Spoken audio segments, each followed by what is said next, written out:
Hello बच्चों, let's see this question. The question says which of the following 0.10 molar aqueous solution will have lowest freezing point. तो हमें question में ये पूछा जा रहा है कि दिए गए इन चारों ऑप्शंस में से that is 0.10 molar aqueous solution हर किसी की, तो इसमें किन किन के फ्रीजिंग पॉइंट सबसे लोएस्ट होंगे. तो depression in freezing point, depression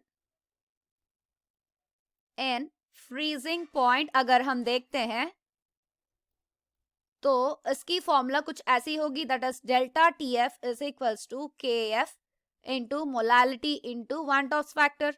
यहां पर अगर हम देखें ये depression in freezing point depend करती है वैन टॉप फैक्टर पर. इसका मतलब more the value of I, lower will be TF that is depression in freezing point, that is lowest freezing point उसकी होगी जिसकी I की वैल्यू मतलब वैन टॉप्स फैक्टर की वैल्यू ज्यादा होगी. तो चलिए देख लेते हैं. अगर यहाँ पर देखें डी वाली ऑप्शन में ये रही हमारी सुक्रोज, ये ऑर्गेनिक कॉम्पाउंड है, ये नॉन इलेक्ट्रोलाइट है, तो इसकी वैल्यू होगी 1. और यहाँ पर के आई डिसोसिएट होगा के प्लस और आई माइनस का जैसा, इसका वैन टॉप्स फैक्टर होगा 2.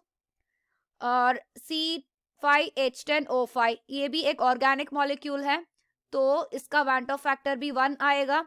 अगर Al2SO4 थ्राइस की अगर देखें ये डिसोसिएट होगा 2Al plus 3 plus 3SO4 minus 2 का जैसा, इसका वैन टॉप फैक्टर होगा I is equal to 5 that is 2 plus I.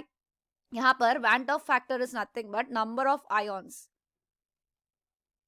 तो इस तरह हम कैलकुलेट कर चुके हैं वैन टॉप फैक्टर सबस के. तो यहाँ पर more is I, lower will be the freezing point.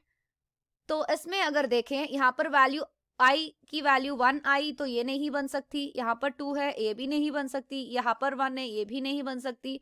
तो यहाँ पर अगर देखें आई की वैल्यू 5 आ गई, मतलब इसकी फ्रीजिंग पॉइंट की वैल्यू कम रहेगी बिकॉज इसकी वैन टॉप फैक्टर की वैल्यू ज्यादा है. तो हमारी ऑप्शन होगी option A, Al2SO4 thrice is the correct answer.